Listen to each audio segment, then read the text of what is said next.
കോൺഗ്രസ് പ്രകടന പത്രികയിൽ RSSനെതിരെ ഒന്നുമില്ലെന്ന് മുഖ്യമന്ത്രി പിണറായി വിജയൻ. കേരളത്തിലെ 18 എംപിമാർ സംഘപരിവാറിനൊപ്പം നിന്നുവെന്നും കേരള വിരുദ്ധ മനസ്സാണ് UDFനെന്നും അദ്ദേഹം പറഞ്ഞു. രാജ്യത്തെ മതരാഷ്ട്രമാക്കി മാറ്റുകയാണെന്ന RSS അജണ്ടയെന്നും ന്യൂനപക്ഷങ്ങളും കമ്മ്യൂണിസ്റ്റുകാരുമാണ് RSSന്റെ ആഭ്യന്തര ശത്രുക്കളെന്നും അദ്ദേഹം കൂട്ടിച്ചേർത്തു. പാലക്കാട് പാർലമെന്റ് മണ്ഡലം ഇടതുമുന്നണി സ്ഥാനാർത്ഥി എ വിജയരാഘവന്റെ തെരഞ്ഞെടുപ്പ് പ്രചാരണാർത്ഥം പട്ടാമ്പിയിൽ സംഘടിപ്പിച്ച LDF പൊതുയോഗം മുഖ്യമന്ത്രി പിണറായി വിജയൻ ഉദ്ഘാടനം ചെയ്തു.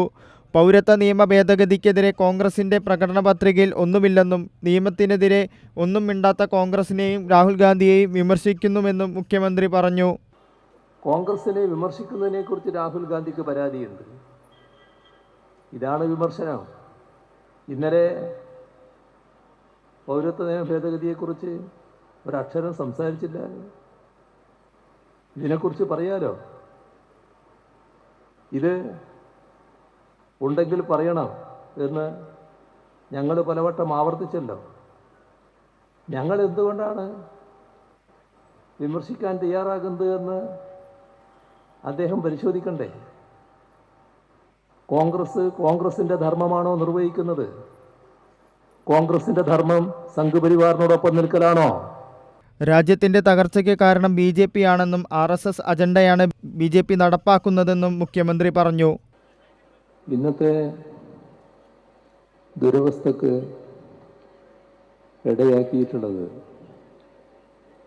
രാജ്യം ഭരിക്കുന്ന BJP-യാണ്. BJP-യെ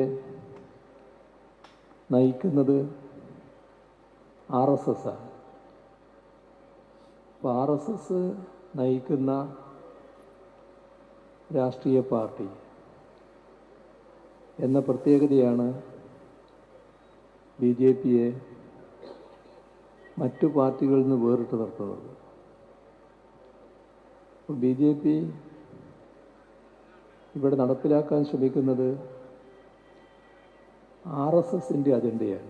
കേന്ദ്രത്തിന്റെ അവഗണനയ്ക്കെതിരെ കേരളത്തിലെ UDF എംപിമാർ ഒന്നും മിണ്ടിയില്ലെന്നും UDF എംപിമാരും BJP-യെ പോലെ കേരള വിരുദ്ധരായി മാറിയെന്നും മുഖ്യമന്ത്രി കൂട്ടിച്ചേർത്തു. കേരളത്തിൽ UDFനെതിരെ LDF തരംഗം ആഞ്ഞടിക്കുകയാണെന്ന് പട്ടാമ്പിയിൽ മന്ത്രി MB രാജേഷും ഇടതു നേതാക്കളും പങ്കെടുത്ത യോഗത്തിൽ മുഖ്യമന്ത്രി പറഞ്ഞു. കൈരളി ന്യൂസ്, പാലക്കാട്.